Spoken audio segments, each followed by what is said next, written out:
પોરબંદરમાં નકલી સર્ટિફિકેટ પર નોકરી મેળવવા મામલે રાજકોટના એક ડોક્ટરની ધરપકડ થઈ છે। ત્યારે સરકારી હોસ્પિટલનું હજુ એક પ્રકરણ ખુલે અને તે અંગે ફરિયાદ નોંધાય તેવી માહિતી મળી રહી છે।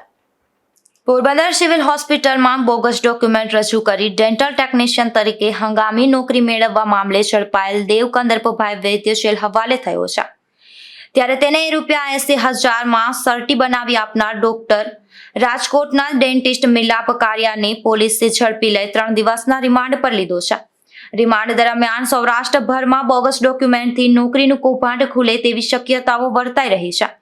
ત્યારે પોરબંદરની સરકારી ભાવસેજી હોસ્પિટલના DEIC વિભાગમાં જ અગાઉ પણ એક યુવતીને આ ડોક્ટર મિલાપ કારિયાએ જ નકલી સર્ટિફિકેટ બનાવી નોકરી અપાવી હોવાની અને તે યુવતીએ ઘણો સમય નોકરી કરી હોવાની વાત હોસ્પિટલમાં ચર્ચાઈ રહી છે।